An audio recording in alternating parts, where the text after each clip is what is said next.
Disclaimer. The following broadcast gives a true and honest account of the events described, and all evidence and details herein are solely factual. What you are about to hear is real and may disturb you. Caution is strongly advised. Welcome to Dead Souls Social Club. If you enjoy our show and find our research interesting, please consider supporting us. Head over to www.deadsoulspodcast.com and see how you can donate to our research and investigations and find other ways to support us. We really appreciate you stopping by.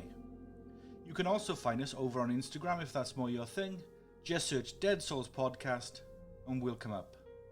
As always, thank you for joining us.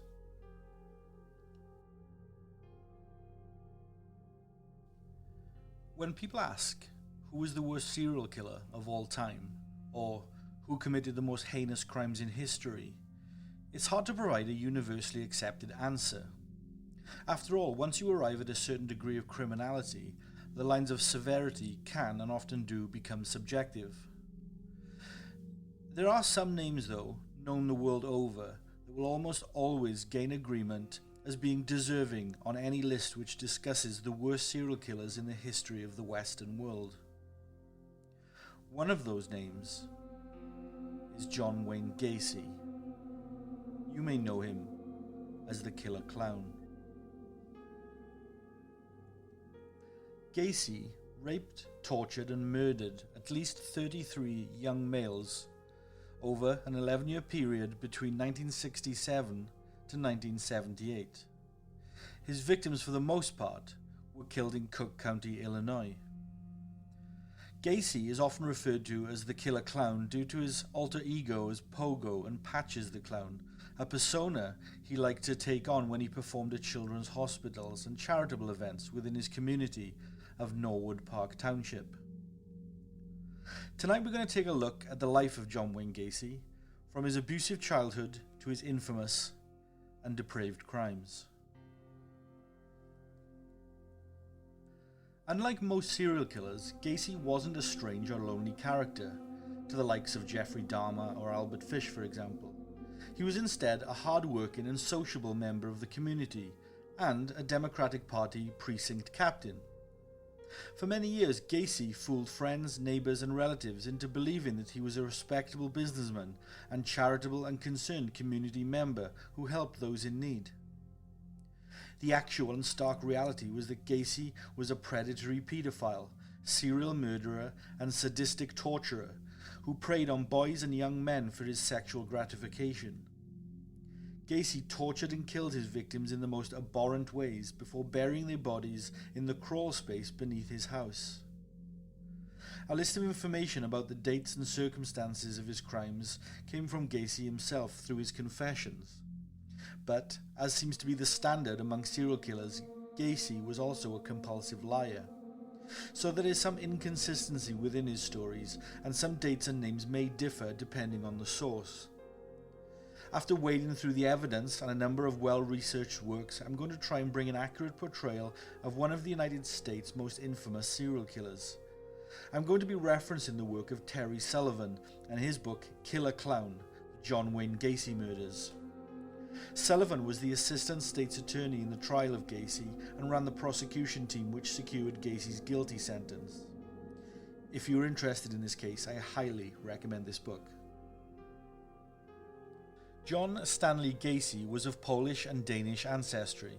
He served in the First World War before beginning a career as an auto repair machinist. In 1938, John Stanley Gacy married Marion Elaine Robinson and the couple settled in Chicago. Not long after they wed, they welcomed their first child, a daughter named Joanne, born in November 1939. Shortly after, on March 17, 1942, they welcomed a second child, a boy they named John Wayne Gacy. He was born at 12:29 a.m. at Edgewater Hospital in Chicago. Karen, their third and final child, joined them in 1945. Chicago was a tough place back then, and organized crime was widespread. Even today, it has the reputation as being one of the most violent cities in the United States, with a higher proportion of gun crime and homicides compared to other large cities. The Gacy family lived in a well-kept house on the north side of Chicago, where Gacy Jr. and his sisters attended the local Catholic school. When John was 11 years old, the family moved and he started attending grammar school, where he initially performed well. He had friends, a part-time job, and attended Boy Scout meetings, all of which made him appear to be a normal and well-adjusted boy. John Gacy, however, developed a few health problems following an incident when he was 11 years old, where he had hit his head on a swing. Following this, he started suffering occasional blackouts and was eventually diagnosed with a blood clot on the brain. Fortunately for Gacy, the clot was successfully treated with medication. Gacy had an operation at age 15 to remove his appendix, and also needed to take medication for a heart problem that he would suffer with for the rest of his life. Gacy avoided all sports and exercise due to this heart condition, and was an overweight child, which only exasperated the situation. He was an average student and didn't stand out in any subject nor socially. He merely blended with the crowd. During Gacy's teenage years, he changed high school 4 times, but would never complete his senior year or graduate. The final school he attended was the Charles A. Prosser Academy in the Belmont-Cragen neighborhood of Chicago. Fellow students noted that he seemed troubled. Following sporadic and patchy attendance, Gacy eventually dropped out. He later admitted that he dropped out due to his relationship with his father, which caused him great difficulty and distress.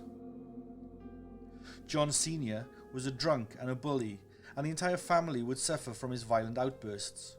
He beat his wife and would terrorize his daughters. John Jr. was repeatedly belittled and verbally abused.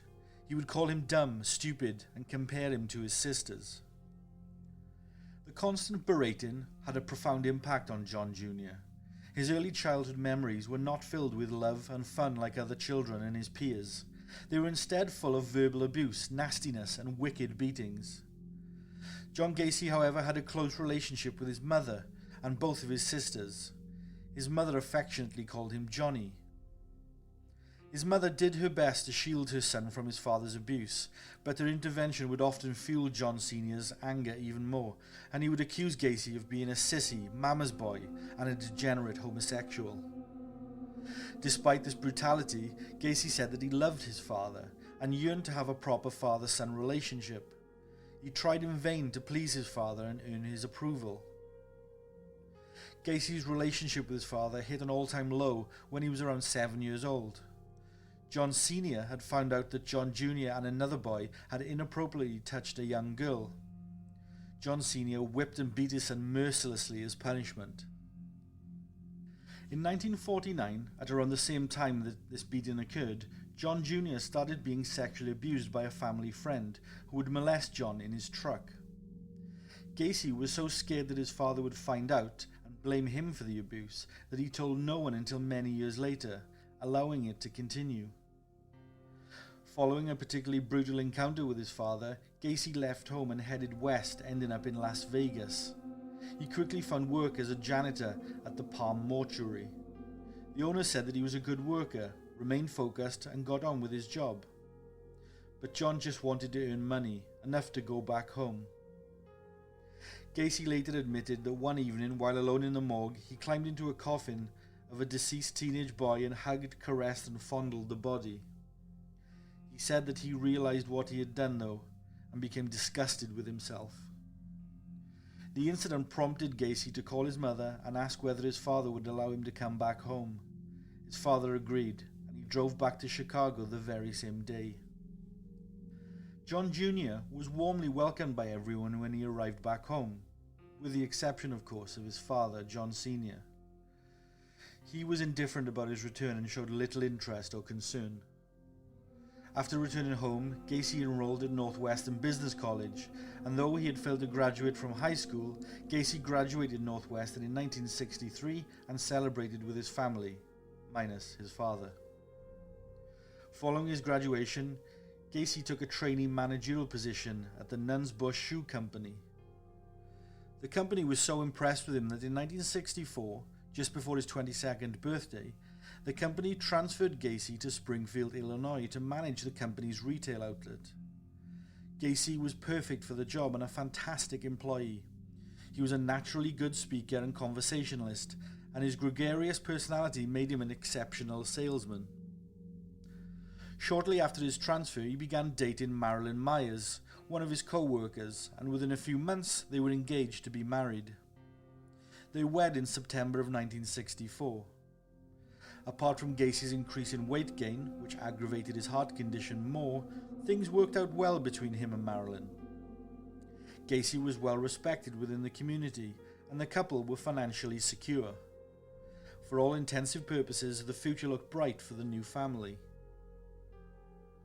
In February 1966, Marilyn gave birth to their first child, a son who they named Michael. The following year, the couple welcomed a daughter who they named Christine. Gacy would describe this period of his life as perfect, and said that after the children were born, he had finally earned his father's approval. In July 1966, his father actually apologized to John Jr. for the abuse he laid upon him as a child in an unexpected turn of events. John Jr. was elated.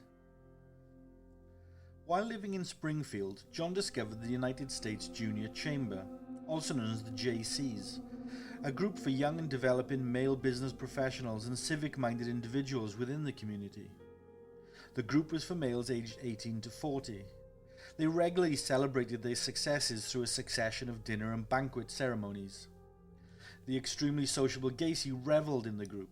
He had always craved recognition and appreciation, something he never received from his father, and now he got it with this organization. Gacy soon rose through the ranks of the JCs and would work tirelessly for them, ensuring he maintained that recognition and reputation. In 1965, he was elected the first vice president and the JC's Outstanding Man of the Year. Gacy's father-in-law offered him a job managing a string of KFC franchises, which he owned in Waterloo, Iowa. Whilst Marilyn's parents never liked Gacy, by offering him the job, it meant that their daughter and grandson would be close to them. Marilyn's parents had actually tried to persuade her not to marry Gacy right up until the day of the marriage itself. Gacy was never aware of this. The family moved into a small but well-maintained bungalow in a nice part of town. Job one for Gacy was to join the Waterloo branch of the JCs. They were happy to quickly accept another chapter's Man of the Year into their ranks. To the outside world and to those looking in, the Gacys were the perfect family. They were respectable, hard-working, and financially stable. Fred Myers, John's father-in-law, had a different opinion of his son-in-law, however. He wasn't particularly happy with the way that he ran his restaurants and how John would pompously lord over the staff as if he was the owner. Fred also hated John giving away free food to his friends and JC members when they came by. Fred was often angry with John, and if he wasn't his son-in-law, he would have fired him, he later said. Gacy relished in his new life and living in Waterloo, not least because the JC's social life offered a slightly more exciting activity. Prostitution, pornography, and a number of other vice-related activities. Wife swapping was the norm amongst the group too. Gacy reveled in his newfound debauchery and bragged about the women that he slept with to other JC members. His relationship with his wife grew distant, however, and he began to offer her sexually to other men and friends of his, embracing the wife-swapping culture within the Waterloo JCs. He was keeping Marilyn purposefully short of money, something her parents couldn't understand given his well-paid management role. Gacy joined the Merchant Patrol, a localized and volunteer private security force which residents set up to guard their premises against break-ins and other crime. It was a sort of neighborhood watch scheme. He did night patrols in his car and used a portable red flashing light on his car's roof, making it seem like a faux police vehicle. Gacy had an ego and a high opinion of self-worth. He would often take some of his young male employees with him on his night patrols, trying to impress them. Gacy's wife Marilyn later said that her husband had a fascination with the police and emergency vehicles, and liked to think he had an influence over the emergency services. He would often take free KFC meals to firefighters and patrol officers, and began to refer to himself as Colonel John Gacy. Most of the people he gave free food to appreciated it, but a few thought he was trying to buy friends, buy respect and influence within the community.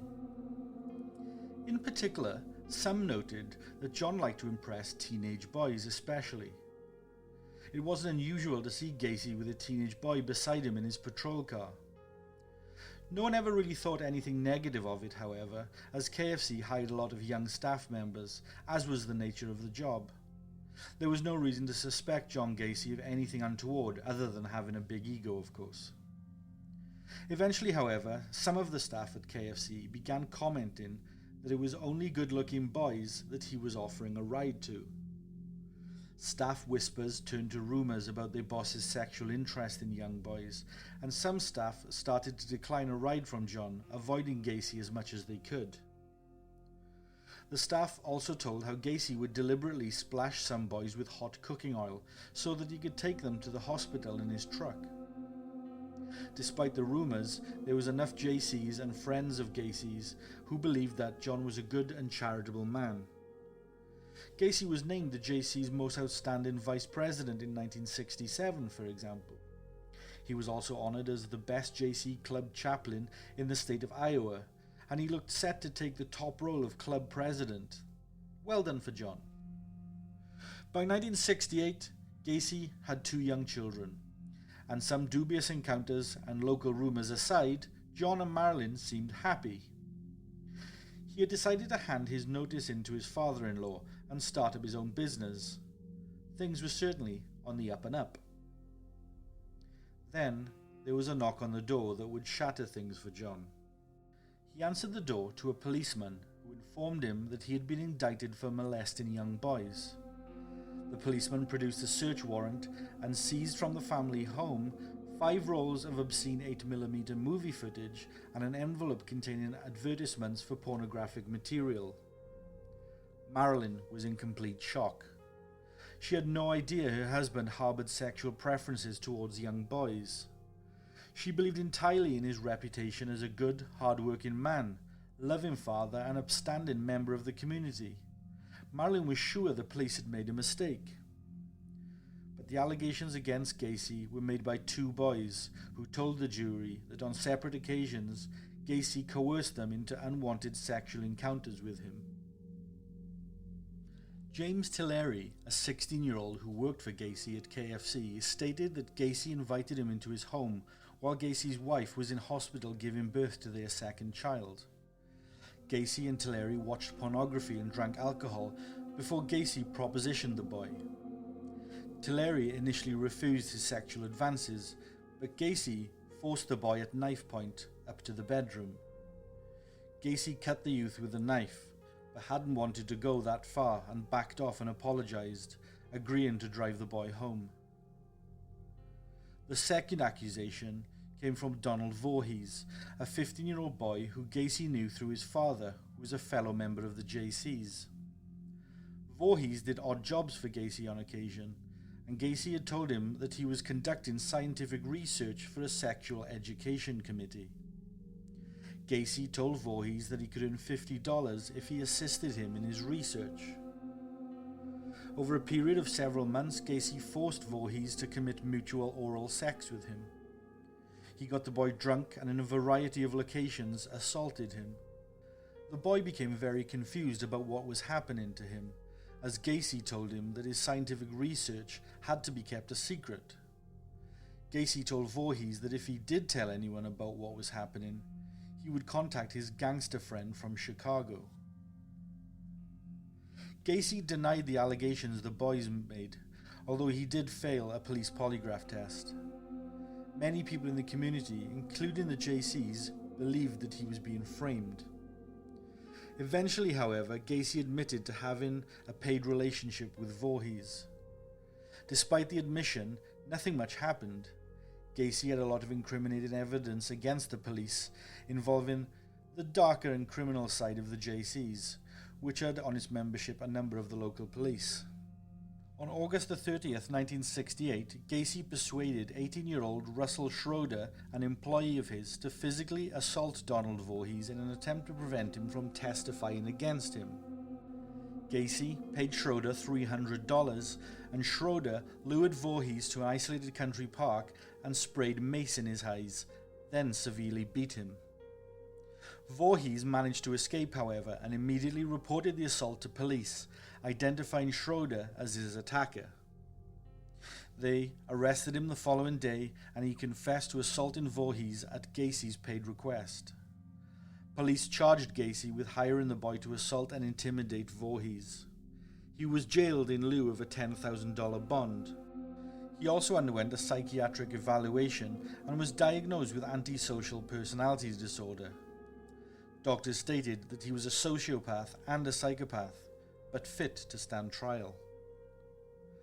On November the 7th, 1968, Gacy pleaded guilty to one count of sodomy concerning boys, but not guilty to the charges relating to other youths. Gacy claimed Voorhees had offered himself to him and that he had acted out of curiosity. However, his story was disbelieved in court, and he was convicted of sodomy on December the 3rd and sentenced to 10 years imprisonment to be served at the Anamosa State Penitentiary. Gacy was given the maximum possible sentence at the time, and the judge who sentenced him acknowledged the danger Gacy posed to young boys and set him the maximum possible sentence that he could. A sentence which would have been 25 years had it been today. The same day Gacy was convicted, his wife petitioned for divorce, requesting that she be awarded the couple's home and sole custody of their 2 children plus alimony. The court agreed and ruled in her favour, and the divorce was finalised on September the 18th, 1969. Marilyn agreed to provide Gacy with photos of the children twice a year at his expense. Gacy, however, never requested any photos of the children, nor did he make any contact with Marilyn or the children ever again. During his incarceration, Gacy rapidly gained a reputation as a model prisoner. He had risen to the position of head cook within a matter of months after his arrival. He also joined the inmate JC chapter and increased its membership from 50 to 650 men in less than 18 months. John, they said, could convince an Eskimo to buy ice from him. Gacy took the role of prisoner union leader upon himself too, and is known to have secured an increase in the inmates' daily pay and also to have supervised several projects aimed to improve conditions for the prisoners. Additionally, he managed the installation of a mini golf course in the prison recreational yard, quite the achievement at the time, guards would later state. On Christmas Day 1969, John's father died from cirrhosis of the liver. When he was told of the news, Gacy crumpled to the floor, sobbing uncontrollably. His request for supervised compassionate leave to attend the funeral was denied. Due to Gacy's status as a model prisoner, on the 18th of June 1970, however, he was released from jail on parole after serving just 18 months of his 10-year sentence. He was greeted upon his release by longtime friend Charlie Hill. Hill was one of the few people from Waterloo who believed in Gacy's innocence, and during his incarceration was his only regular visitor. Gacy moved back in with his mother and started working at a local restaurant. He continued his bragging and egotistical ways, telling his colleagues that he had served in the Marines. He also told his colleagues that he was a successful gambler and that he had worked as an ambulance driver. All of these stories were bullshit, of course. After working in several local restaurants, Gacy landed a job in a restaurant that was popular with members of Chicago's professional hockey team. It wouldn't be long before Gacy was plugging tickets for games and handing them out to his friends. His mother was pleased with how he had settled back in and agreed to help him buy a small house. Gacy moved to a quiet, family-orientated area at 8213 West Summerdale Avenue in Norwood Park.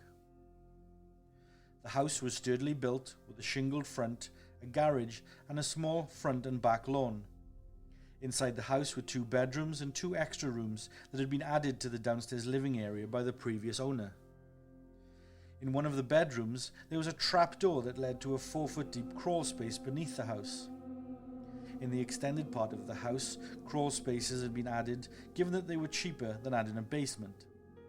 As soon as Gacy moved in, he made renovations and alterations to the house. Neighbours would state after the fact that there was constant banging, sawing and DIY sounds coming from the house. Gacy installed a pool table and games machines, alongside a newly installed bar area that he kept well stocked with alcohol. The place gave off strong bachelor vibes.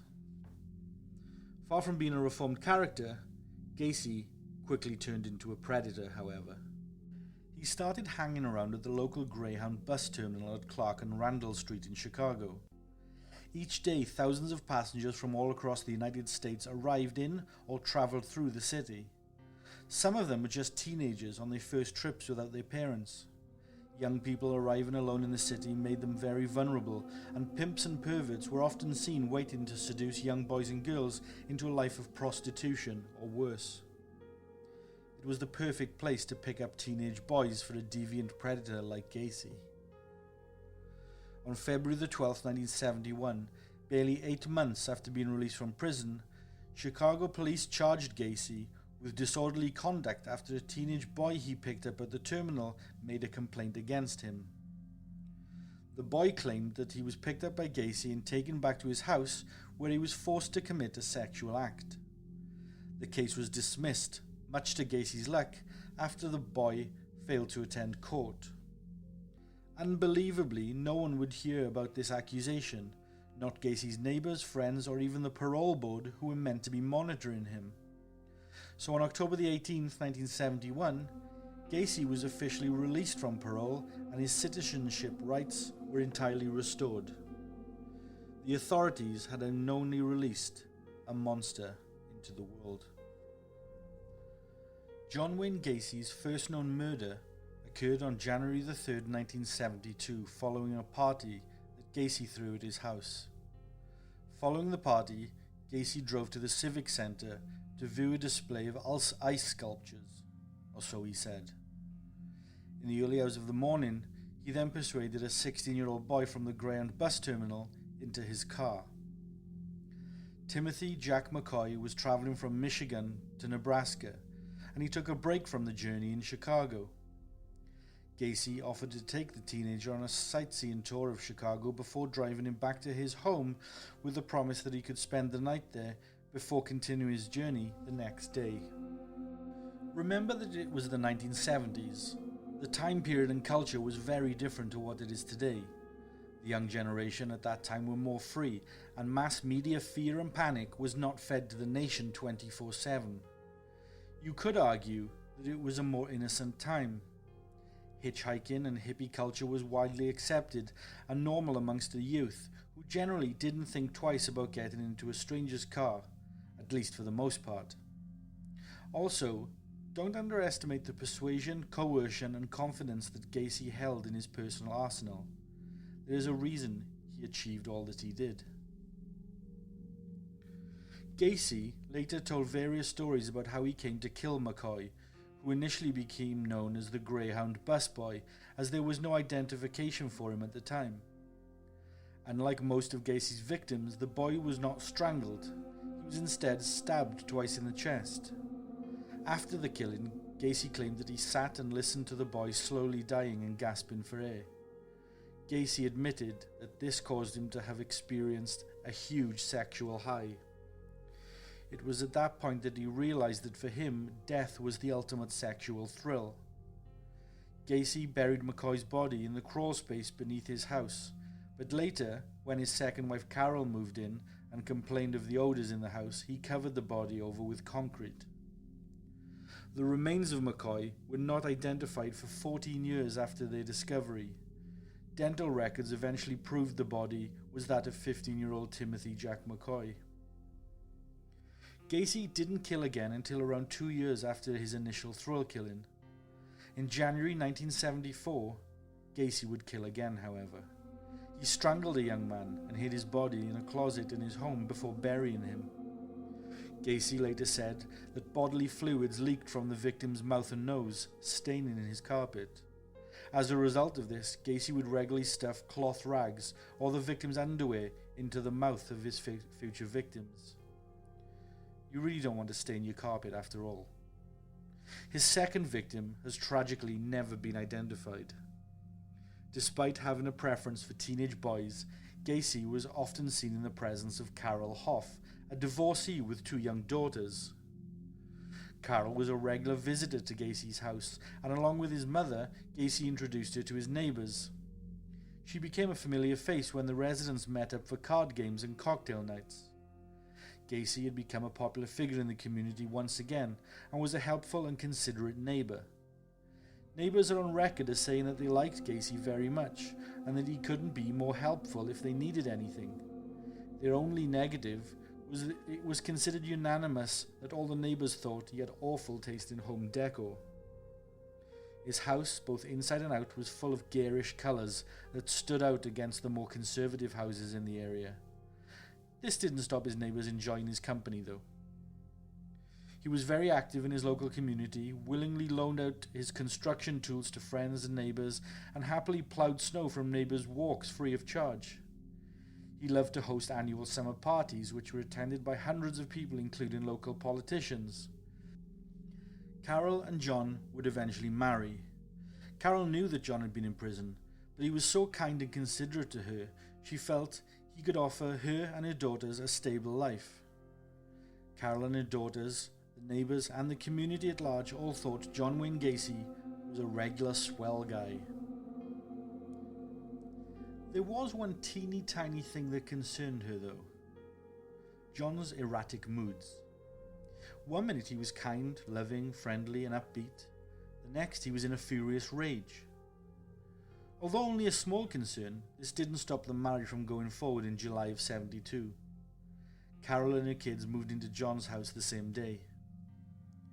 Things started off just fine. Well, apart from that foul odour that could be smelled throughout the house. Carol thought that it smelled like rotten meat. John's mother-in-law also mentioned the stench, as did visiting neighbours. Gacy commented that it was a typical smell of damp beneath the house and tried to cover it with lime. So kind of lime and meat mojito.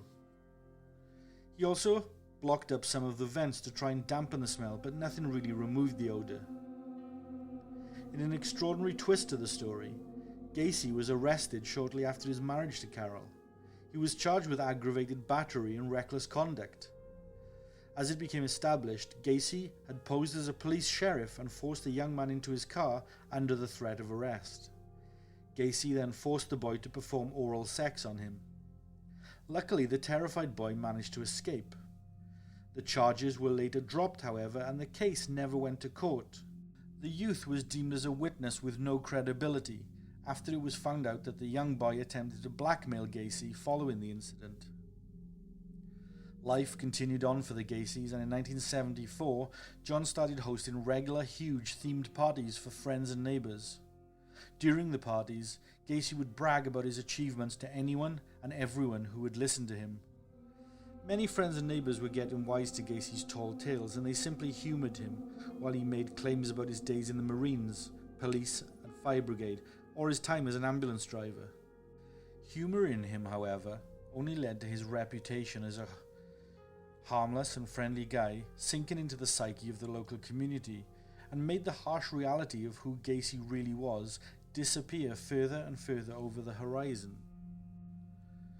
John Gacy had set up a small part-time company in 1971 called PDM Contractors. It stood for Painting, Decorating and Maintenance. Initially, he undertook minor repair work in the evenings or on weekends, but he later expanded to include much bigger projects, such as interior design, remodeling, and landscaping. In mid-1973, Gacy quit his job as a cook and committed full-time to his construction business. By 1975, PDM was rapidly growing, with Gacy working up to 16 hours per day. Gacy worked on multiple projects simultaneously, and frequently travelled to other states. This is something to keep in the back of your mind now, as we'll come back to this later, by the way. By 1978, PDM's annual revenue was over $200,000, or around $935,000 in today's money. No small sum. While his business was booming, his marriage to Carol started to deteriorate. His temper was getting worse, and randomly, Gacy had decided to tell his wife that he was bisexual. He even went as far as to announce to Carol on Mother's Day in 1975, following the couple having sex, that he would never have sex with her again. If this wasn't bizarre enough, tension only got worse when Gacy started regularly going out late at night, often not returning until the next morning. When Carol asked him where he was going, he would tell her that it was none of her business, trigger yet more temper tantrums from John. The odour in the house was also getting to be really unbearable, and Carol couldn't understand why her husband did nothing about it, and didn't seem affected by it. He just shoveled quicklime into the crawl space under the house, then went out. Admittedly, John was a good provider and hard worker, Carol thought, but she also quickly realised that she had married the wrong man. But she stuck it out for the sake of her girls, who by now referred to John as Daddy. Carol felt trapped in the marriage. The final straw for Carol was when she found evidence that John was meeting young men and viewing gay pornography. She also saw him bringing teenage boys into the garage late at night, and she finally reached her limit. In October 1975, the couple had a blistering argument. Carol asked John for a divorce. John agreed to his wife's request. Although by mutual consent, Carol continued to live at the house until February 1976, when she and her daughters would eventually move into their own apartment. On March the 2nd of that year, the Gacy's divorce was finalised upon the false grounds of John's infidelity with other women, apparently. Following their divorce, Carol remained in close contact with John, and the two got on much better than when they were married. In late 1975, John Gacy joined the Jolly Joker Clown Club, whose members regularly performed at fundraising events, parades, and volunteered to entertain hospitalized children. This was another way that Gacy could feed his ego and obtain easy admiration. Gacy created his own characters: Pogo the Clown, a happy clown who liked fun and frolics, and Patches the Clown, a more demure and serious character. He performed as both Pogo and Patches at numerous local parties, political functions, charitable events, and children's hospitals. Sometimes Gacy would remain in his clowning garb after a performance and drink at a local bar. This raised his profile even more locally, and he became well known and liked in the area even more. Little did the local townsfolk know that John Wayne Gacy wasn't merely entertaining local children as a clown. He was trying to gain access to young boys and lure those teenage boys back to his house or car to persuade, or if needs be, force them to engage in sexual acts with him. Pogo made Pennywise look like a Teletubby in comparison. Most of John's company's workforce at PDM Construction consisted of high school students and young men. They were cheap to hire, but also part of Gacy's sordid exploits. Gacy would often proposition his workers for sex or insist on sexual favors in return for lending his vehicles, financial assistance, or promotions. He also claimed to own many guns and once asked an employee, "Do you know how easy it would be to get one of my guns and kill you, and how easy it would be to get rid of your body?" John Butkovich was a hard-working 17-year-old boy who worked in a hardware store. Gacy regularly visited the store and took a liking to him, and he offered Butkovich a job at PDM. John enjoyed working for Gacy and worked long hours for a reasonable paycheck. If he was working late, he sometimes stayed over at Gacy's house. The relationship between Gacy and Butkovich soon soured as Gacy refused to pay him for 2 weeks of work that he had completed. Butkovich and a couple of friends visited Gacy's house on the evening of July 30th, 1975 to demand what he was owed, and an argument broke out on the front lawn. Gacy stated he saw off the boys and they left his property, and Butkovich subsequently dropped his friends off at their home in his Dodge. That evening, Butkovich didn't go home to his parents. This was highly unusual and out of character for him. The following day, his 1960 Dodge was found parked near the corner of Sheridan and Lawrence with his jacket and wallet still inside the vehicle and keys still in the ignition. John Butkovich's parents contacted the police and reported him missing immediately. They also contacted Gacy, who offered to help them with the search for him. Butkovich's parents quietly suggested that the police question Gacy over the disappearance. They knew that John and two friends had arrived at Gacy's house demanding the overdue pay. But it's what happened after that the Butkovich family was suspicious of. Gacy claimed that Butkovich must have simply ran away, which was out of character, but also absurd, the family thought. Over the following 3 years, John Butkovich's parents called the police more than 100 times, urging them to investigate John Wayne Gacy further. But they treated their son's disappearance as just another teenage runaway. It's truly devastating if you think what the family must have gone through with no one listening to their one simple request. The truth was, Gacy had encountered John exiting his car on the corner of South Lawrence Avenue, waving to attract his attention. According to Gacy, John approached his car declaring, "I want to talk to you." Gacy invited John into his car, then asked him back to his home, purportedly to discuss the issue over his overdue wages once again. Gacy got John drunk at his house, then conned him into allowing his wrist to be handcuffed behind his back in what John thought was a playful game. He then sat on his chest and strangled him. Gacy left John's body on his garage floor, intending to bury him later in the crawl space. But when his wife and stepdaughters returned home earlier than expected, Gacy buried John's body under the concrete floor of his garage instead. Following his divorce, but while his ex-wife and stepdaughters were still living with him, Gacy frequently went out late at night searching for young men to have sex with. It became a nightly ritual. He didn't kill everyone he had contact with, although the frequency of his killing increased after his wife finally moved out in 1976. His parties and late-night visitors became more frequent, and his neighbors couldn't help noticing that most of his guests were young teenage boys or young men. It also didn't go unnoticed that he spent a lot of time digging in his garden and renovating his property. His erratic behavior did not initially concern his neighbors. They just thought of him as a little eccentric. But in reality, Gacy was at his most murderous, his most evil, his most psychopathic. He abducted and murdered at least 21 teenage boys and young men, with ages ranging from 14 to 28 years of age. Gacy had no trouble finding and befriending the boys.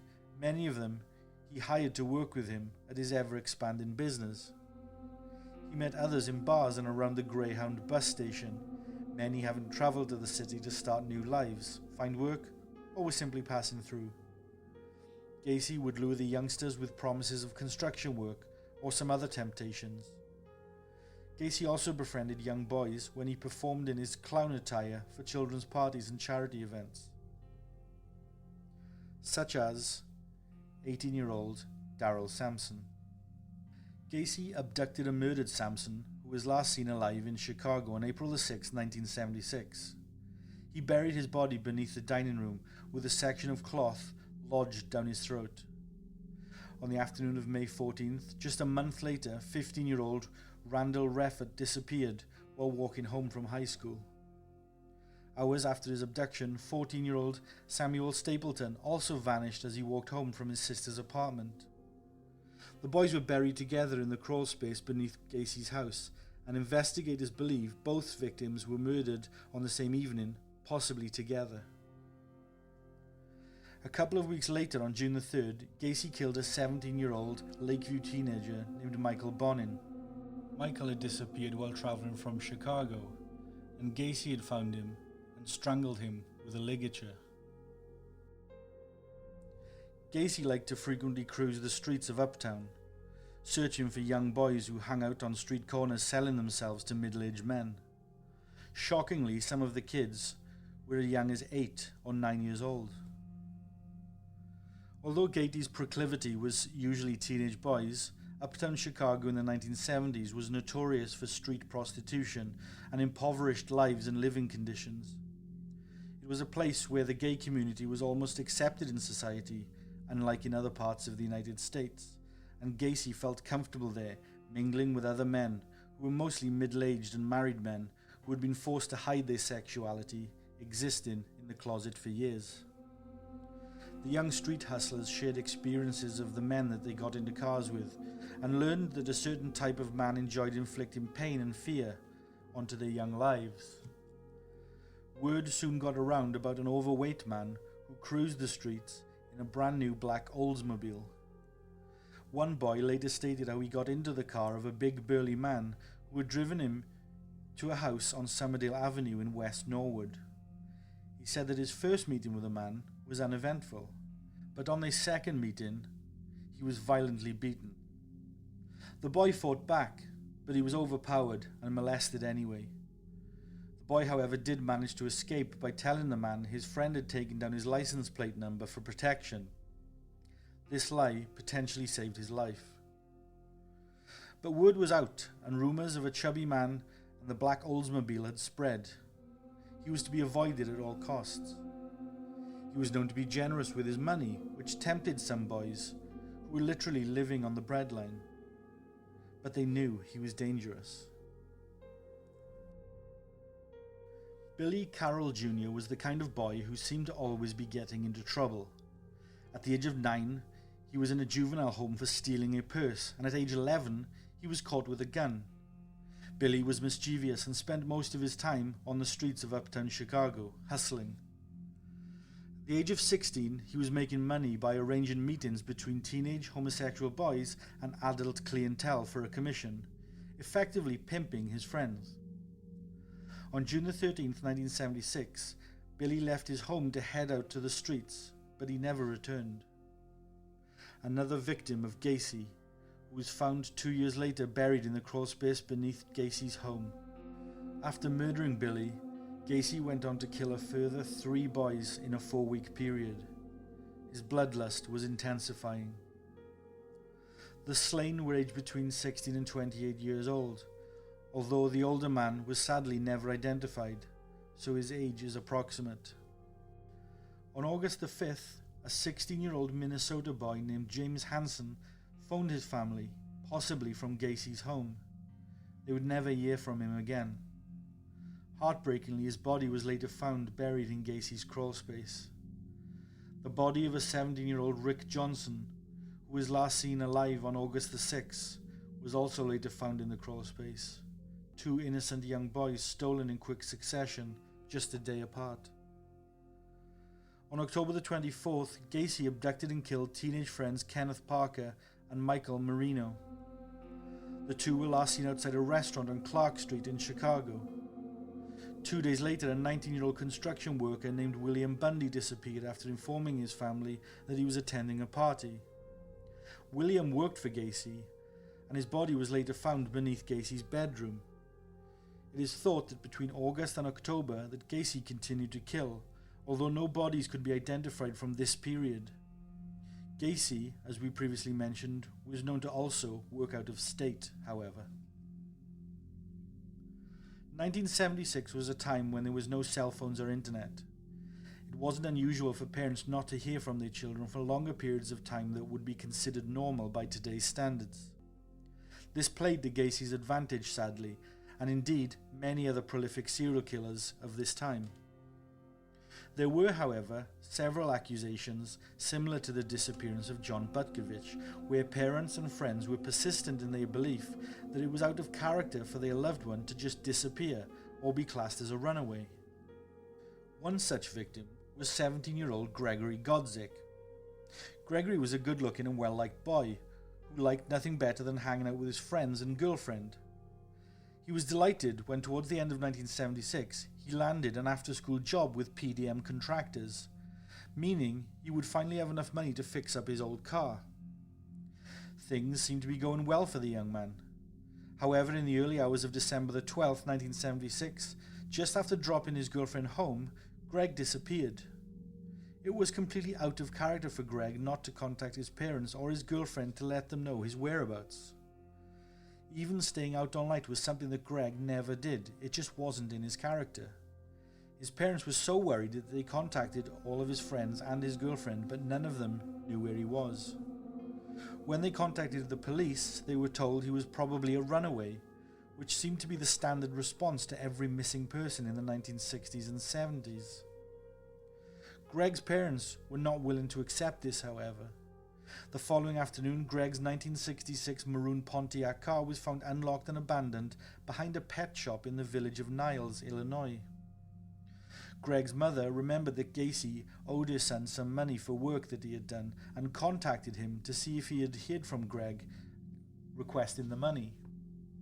Gacy told her son had called a few days after he disappeared and left a message on his answering machine saying he would be in for work the next day. But when Mrs. Godzik asked to hear the recording, Gacy claimed that he had already erased it. After the conversation, Mrs. Godzik urged the Chicago police to speak to Gacy about her missing son. Considering Gacy had been interviewed about the disappearance of John Butkovich, you would assume a line of inquiry would be made at the very least. However, Greg lived in police area number 5, whereas John lived in police area number 6. And in a pre-digital age, where paper and files were the standard of recording and keeping data, there was simply no standard communication between the two police divisions. Thus, no common link was identified by the Chicago police. Greg's parents later hired a private investigator by the name of Anthony Palo Santo, who had a great reputation for finding runaway kids. But sadly, even he could not find any trace of Greg.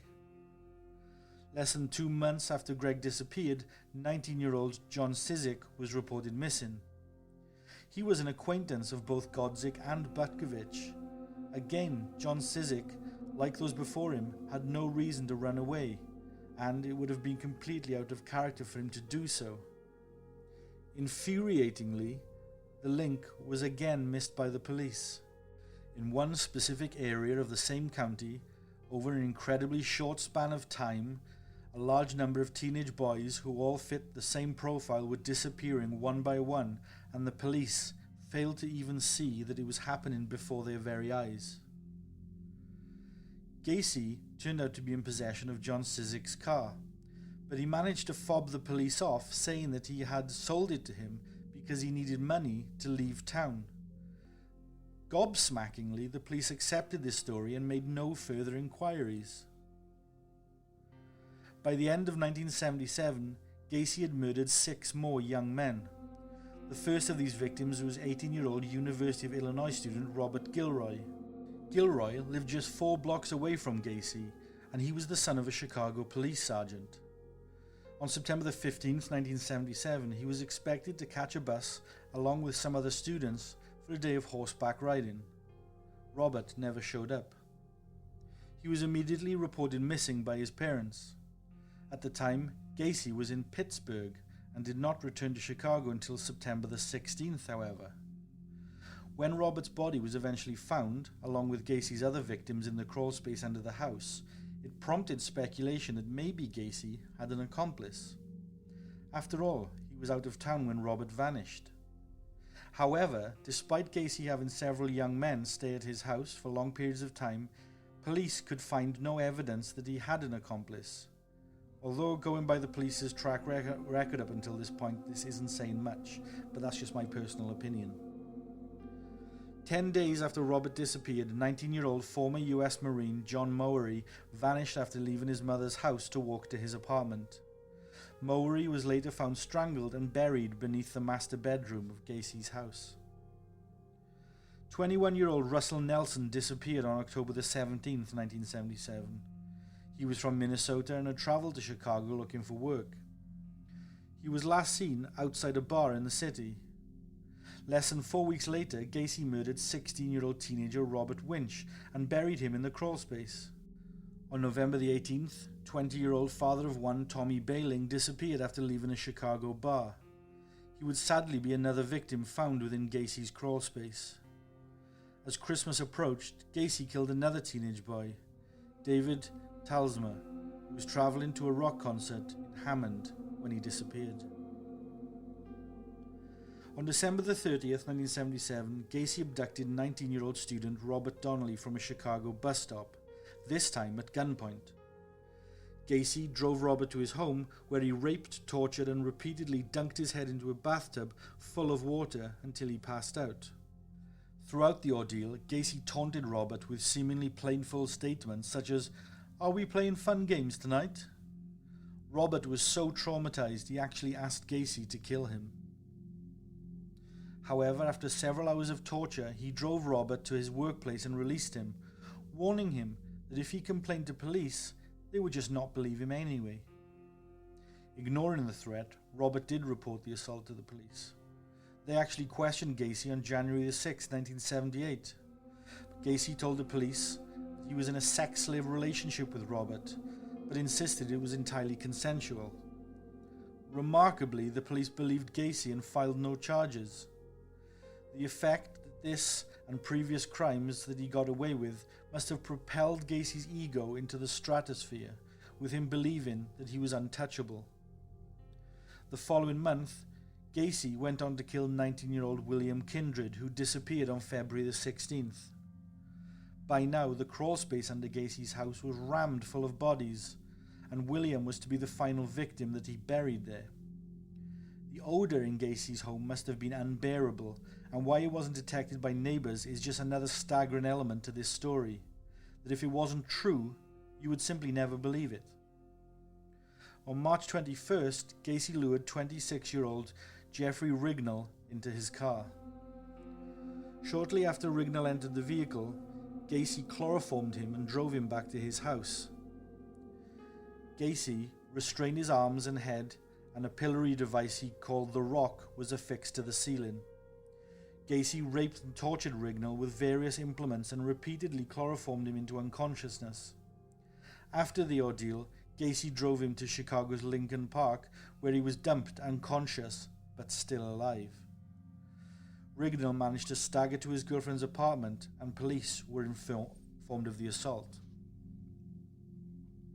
At first, the police didn't investigate Gacy, as Rignall had few details apart from the make of car that Gacy had, and at this point, why bother doing their job anyway?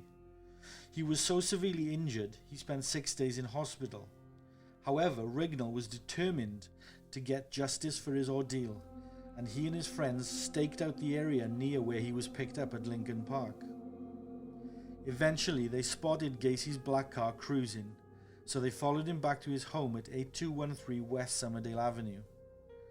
Armed with this new information, he provided police with the license plate number and Gacy's address, but they still did not act on the information. I'm absolutely gobsmacked at this juncture. Anyway, back to it. By the time police took Rignall's account seriously, Gacy had already been arrested on murder charges. By 1978, the crawl space was jammed with bodies, yet still no one had a clue, and Gacy was still considered by most people as a good neighbour and civic hero. He even moved a new girlfriend in and declared to his next-door neighbour that he was getting married yet again for the third time. The relationship didn't last, however, and few people actually even met her. Honestly, I'm surprised she wasn't asphyxiated by the stink of rotting bodies in Gacy's house, to be honest. Gacy was still picking up teenagers and killing them, but because he had run out of space under his house, he started disposing of his victims by throwing them off the I-55 bridge into the Des Plaines River. Gacy later confessed to throwing 5 bodies into the river in 1978, and he believed one had actually landed on a passing barge. Only 4 bodies were ever found, though. Robert Pest was only 15 years old when he mysteriously vanished. At the time, Pest was working in a pharmacy. His mother had come to pick him up after his shift and was waiting in the shop. Robert told her to wait a few minutes as he needed to go outside to talk to a contractor who had offered him a job. Robert never returned. 3 hours after Robert's disappearance, the Des Plaines Police Department was notified of the disappearance, and Lieutenant Joseph Kozenzak started an investigation. After learning the name of the contractor who had offered the job to Robert, the lieutenant knocked on Gacy's door. Gacy answered, and Detective Kozenzak told him about the missing boy. He asked Gacy to go with him to the police station for questioning. Gacy said he was unable to leave his home at the moment because there was a recent death in the family and he had to attend some phone calls, but said he would come down to the station later. This was surprisingly agreed to. Gacy showed up to the police station at 3:20 a.m. He was covered in mud, claiming that he had been involved in a car accident. Detective Kazanczak was not at the station at the time, so Gacy was asked to return during office hours. On returning to the police station later that day, he denied any involvement in the recent disappearance. At the request of detectives, Gacy prepared a written statement detailing his movements on December the 11th. Detective Kazanczak decided to run a background check on Gacy and was surprised to find that he had served time for committing sodomy on a teenager years earlier. Soon after, Detective Kazanczak obtained a search warrant for Gacy's house. The first search of Gacy's property took place on December the 13th, 1978. The search revealed several suspicious items. Amongst them were police badges, a 6mm brevet latta starter pistol, a syringe and hypodermic needle. Investigators also found handcuffs, books on homosexuality and pederasty titled Pretty Boys Must Die, pornographic films, capsules of amyl nitrate, bottles of Valium and atropine, several driver's licenses, child's underwear, and an 18-inch dildo. In one of the bedrooms, they found a class of 1975 West High School ring engraved with the initials JAS, alongside a 36-inch section of nylon rope and a receipt from the Nissan pharmacy, the same pharmacy where Robert Pest worked. The crawl space located beneath Gacy's home was searched, and the first thing that struck investigators was a rancid odor that they believed to be sewage. The earth in the crawl space was sprinkled with lime, but seemed to have been untouched. Police found nothing else during the first search of the crawl space. Gacy was enraged that the police had searched his property and immediately contacted his lawyer. When Gacy was presented with a Miranda waiver stating his rights and asked to sign it, he refused. Police had nothing to arrest him on and eventually had to release him. After more questioning about Pest's disappearance, however, they confiscated Gacy's vehicle and other work vehicles and put him under 24-hour surveillance. The police finally began to piece together other complaints and investigations against Gacy, and things started coming together for them, although they didn't yet have enough to arrest him on. Gacy himself was getting restless. Initially, he joked around with the surveillance police and even brought them takeouts. But soon he started accusing them of harassing him. A further examination of Gacy's vehicle was conducted, and investigators discovered a small cluster of fibers which may have been human hair.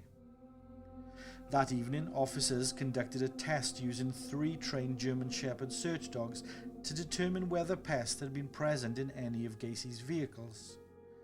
One dog approached Gacy's Oldsmobile and lay on the passenger seat in what the dog's handler informed investigators was a death reaction, indicating Pest's body had been present in the vehicle. During the days following the police search of Gacy's house, some of his friends were called into the police station and interrogated. From the interviews, police gathered little information on any connection between Gacy and Robert Pest, and friends of Gacy could not believe that he was capable of killing a teenage boy. Unknown to police at the time, Gacy had recently confided in a friend and co-worker a day before his arrest that he had indeed killed a gay man. He also told him that he had killed several people because they were bad and trying to blackmail him. On Friday, December the 22nd, 1978, Gacy finally and matter-of-factly confessed to police that he had killed at least 30 people and buried most of the remains of his victims beneath the crawl space of his house. He also admitted to sometimes keeping the dead bodies under his bed or in the attic for several hours before eventually burying them. Police set about digging. It was not long before they discovered a suspicious mound of earth. As they started to dig, the distinctive smell of death was all around, and they were about to make a horrific discovery. Carefully, they began excavating body after body after body, some decomposing and some skeletal. The body count grew. Some of the victims were found with their underwear still lodged deep in their throats. The victims were buried so close together that police believed they were probably killed or buried at the same time, but Gacy later confirmed to police that he had on several occasions killed more than one person in a single day. However, the reason he gave for them being buried so close together was simply that he was running out of room and needed to conserve space.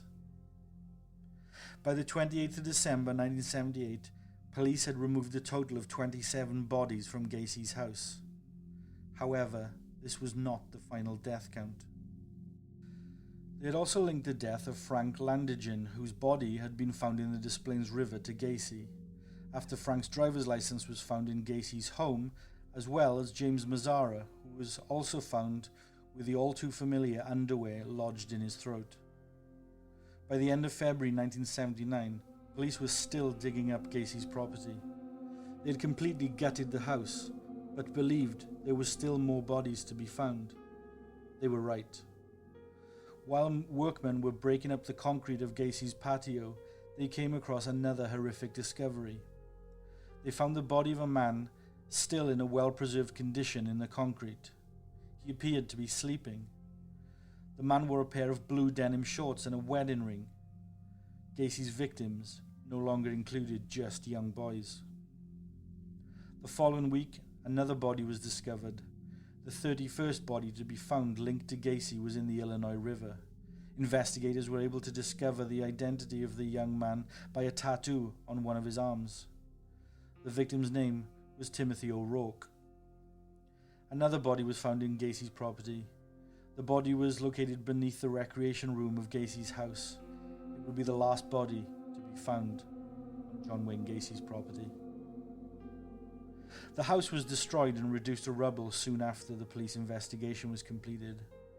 The search for the dead had finally come to an end, but investigations were far from over as they tried to identify each of the victims. All but 9 of the victims were eventually identified, however. On Wednesday, February the 6th, 1980, John Wayne Gacy's murder trial began in the Cook County Criminal Courts building in Chicago, Illinois. Jury members consisted of 5 women and 7 men. They listened as prosecutor Bob Egan talked about Robert Pest's life and his gruesome death, and how Gacy was responsible for his murder and the violent murders of 32 other young men. The trial lasted for 5 grueling weeks, during which horrific details were revealed about Gacy's thrill killings. Some of his friends and neighbors spoke of a kind and generous man. The darker side of his life and temper were also exposed, and those who survived Gacy's attacks told the harrowing tales of the torture that he put them through. Testimony from Jeffrey Rignall was quickly ended after he broke down while telling the court the details of his rape. Rignall began to vomit and cry hysterically. He was eventually removed from the courthouse as Gacy looked on emotionless. Over 100 witnesses would testify in the trial. Then the jury were left to make their final decision. It only took 2 hours of deliberation before the jury came back with its final verdict. We, the jury, find the defendant, John Wayne Gacy, guilty. Gacy was found guilty in the deaths of all 33 young men and was convicted of more murders than anyone else in American history. Gacy was sentenced to receive the death penalty for each murder that he committed and was sent to Maynard Correctional Center. On the morning of May the 9th, 1994, Gacy was transferred to Stateville Correctional Center to be executed. He was allowed a private picnic on the prison grounds with his family, where he dined on a bucket of KFC, a dozen fried shrimp, French fries, fresh strawberries, and a Diet Coke, all at his request. Gacy was then escorted to the Statesville execution chamber to receive a lethal injection. He walked calmly to his death, showed no remorse, and showed no emotion. Before the execution began, the chemicals used to carry out the execution unexpectedly solidified, clogging the IV line used to administer the chemicals into Gacy's arm. After 10 minutes, the execution resumed. Gacy, in a statement to his lawyer just prior to his execution, stated that killing him would not compensate for the loss of others, and the state was actually murdering him. His final spoken words were, "Kiss my ass." A crowd of over 1,000 people gathered outside. Following Gacy's death, his brain was removed and is still in the possession of Helen Morrison, a witness for the defense in Gacy's trial. Morrison had interviewed Gacy in an attempt to identify common personality traits of violent sociopaths. The rest of his body was cremated. Given how Gacy was known to travel to work in other states, it is speculated that his body count is significantly higher to what is known.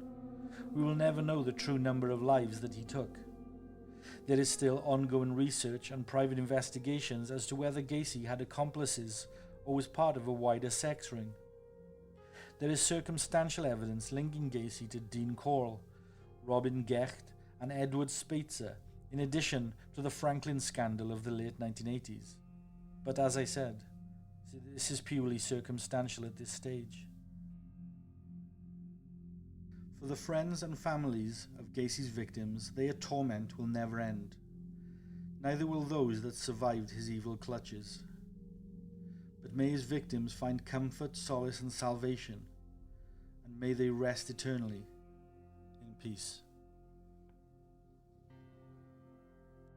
Thank you for taking the time to listen to our show tonight. Be sure to leave us a 5-star review on your chosen podcast platform and subscribe to our show so that you never miss an episode. Our shows aren't sponsored by any company or corporation, so any support you can give us goes a long way in supporting the work that we do. From all of us here at Dead Souls, sleep tight.